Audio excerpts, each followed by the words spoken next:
THERESA May recently caused apoplexy among Scottish Conservatives by posting a tweet that talked as if Scotland was already a different country than the UK. But, looking at yesterday's budget, you can understand her confusion. In fiscal terms, the divergence between Scotland is becoming an aching void.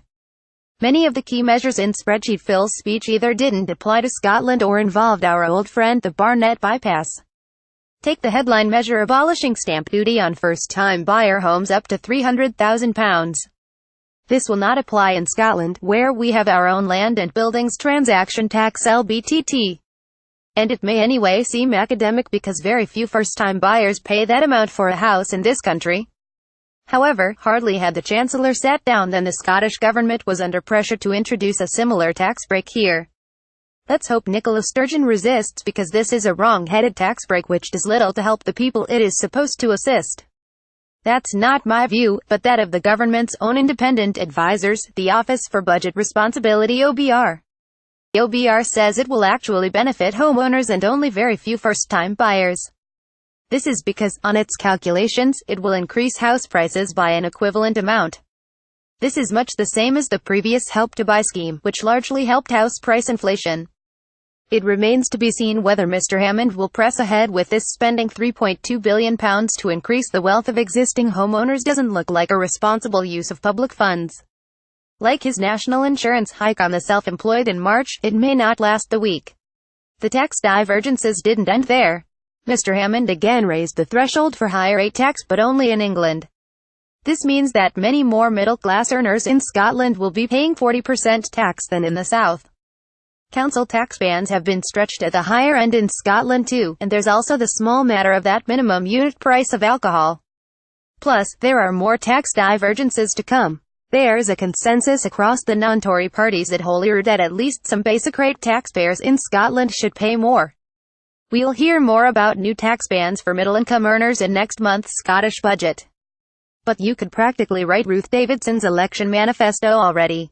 We are about to discover whether Scottish voters really do like paying more tax. The Chancellor's jokes weren't bad this year. More maths for all. Let no one say I don't know how to show the nation a good time.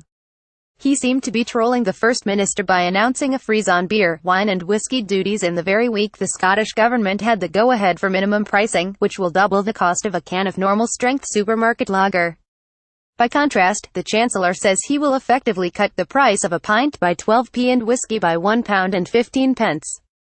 Message: if you want to lay less tax and get more drunk, head south. Nor did the trolling stop there.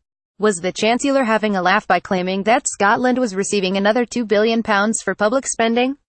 An alert Gordon Brewer on BBC Scotland's excellent budget analysis programme deconstructed this in questions to Scottish Secretary David Mundell, who more or less admitted that most of this comes with strings attached, and that day-to-day resource spending was going down, not up, in Scotland. Moreover, it appears that the Barnett bypass may have been used to prevent the extra money for nurses in England benefiting the Scottish NHS. Normally, the Barnett formula increases Scottish funding as a proportion of increases in UK, in most cases English, departmental spending.